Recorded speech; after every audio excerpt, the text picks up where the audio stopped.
तालिबान सरकार के विदेश मंत्री मुत्ताकी जल्दी भारत की यात्रा करेंगे। विदेश मंत्री आमिर खान मुत्ताकी 9 अक्टूबर को भारत आने वाले हैं। ये काबुल से नई दिल्ली को पहली उच्च स्तरीय वार्ता होगी और जो भारत तालिबान संबंधों में एक नया अध्याय है वो लिखेगी। ये एक बड़ा घटनाक्रम है जो क्षेत्रीय कूटनीति को नया रूप देगा। बड़ी जानकारी आप तक पहुंचा रहे हैं, जहां बताते चले कि तालिबान सरकार के विदेश मंत्री जल्द भारत की यात्रा करेंगे। प्रदीप लगातार बने हैं और जानकारी लेंगे प्रदीप से।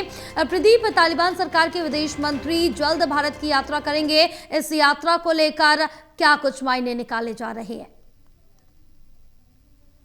देखिए, तालिबान सरकार के जो विदेश मंत्री हैं आमिर खान मुत्ताकी, उनके भारत दौरे का कार्यक्रम तय हो गया है। 9 अक्टूबर को भारत आने वाले हैं और ये दौरा ऐसे वक्त होगा जब चाबहार जो बंदरगाह है जिसको लेकर अमेरिका ने प्रतिबंध लगाया है और भारत ईरान के बीच ये एक महत्वपूर्ण रूट है जो कहीं न कहीं मानवीय सहायता के दरवाजे खोलता है। और ऐसे में अफगानिस्तान के साथ अब रिश्तों को मजबूत करने में भारत ने नई कूटनीतिक पहल दिखाई है, जबकि यहाँ पर तालिबान सरकार को मान्यता नहीं दी गई है।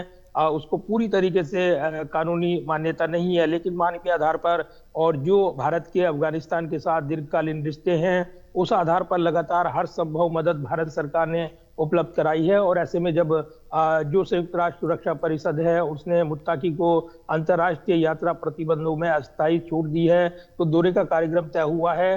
9 से 16 अक्टूबर के बीच नई दिल्ली की यात्रा पर अफगानिस्तान के विदेश मंत्री रहने वाले हैं और इस दौरान वो विदेश मंत्री एस जयशंकर से मुलाकात करेंगे, चर्चा करेंगे। तो ये पहली वार्ता होगी महत्वपूर्ण जो अफगानिस्तान प्रशासन के साथ भारत की द्विपक्षीय रिश्तों को लेकर कूटनीतिक महत्व को रेखांकित करती है।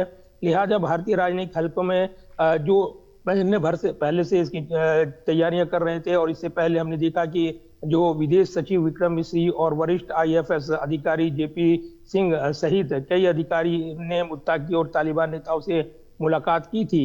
हालांकि ये मुलाकातें तटस्थ स्थानों जैसे दुबई जैसे स्थानों पर हुई थी, लेकिन ये अब मुलाकात भारत में होगी, दिल्ली में होगी। और ऐसे में ये काफी महत्वपूर्ण होगी क्योंकि भारत लगातार अफगानिस्तान को मानवीय सहायता, विशेष रूप से स्वास्थ्य क्षेत्र को मजबूत करने की दिशा में पुनर्वास में हर संभव मदद दे रहा है। और अब जब ऑपरेशन सिंदूर लॉन्च किया गया था तब अफगानिस्तान ने पाकिस्तान प्रायोजित आतंकवाद की कड़ी निंदा की थी। तो ऐसे में विदेश मंत्री एस जयशंकर ने मुत्ताकी से फोन पर बातचीत की थी और उनको उनके इस कदम की सराहना की थी। और उसके बाद ये एक बड़ा एक संबंध माना गया था जो संपर्क हुआ था और अब ये द्विपक्षीय रिश्ते नई दिशा में बढ़ते हुए नजर आएंगे। तो कहीं ना कहीं काफी मजबूत रिश्ते अफगानिस्तान के साथ भारत के रहे हैं तालिबान के शासन आने के बाद। और जिस तरीके से पाकिस्तान के साथ तल्खियां बढ़ी हैं तो नई कूटनीतिक दरवाजे खोलते हुए भारत ये अफगानिस्तान के साथ नजर आ रहा है। और इसीलिए चाबहार जो बंदरगाह पर जो अमेरिकी प्रतिबंध लगा है उसके बाद कहीं न कहीं अफगानिस्तान के साथ रिश्ते मजबूत करते हुए भारत एक बड़ी कूटनीतिक पहल करता हुआ नजर आएगा। और ये कहीं न कहीं कूटनीतिक तौर पर अमेरिका के लिए, अन्य देशों के लिए, भारतीय उपमहाद्वीप के लिए एक बड़ा मैसेज रहेगा। कूटनीतिक तौर पर ये यात्रा जो मुत्ताकी की भारत के साथ हो रही है वो वार्ता करेंगे और इस दौरान कई महत्वपूर्ण द्विपक्षीय समझौते भी होते नजर आएंगे। हाँ बिल्कुल प्रदीप, बने रहे, आगे और भी जानकारी आपसे लेंगे।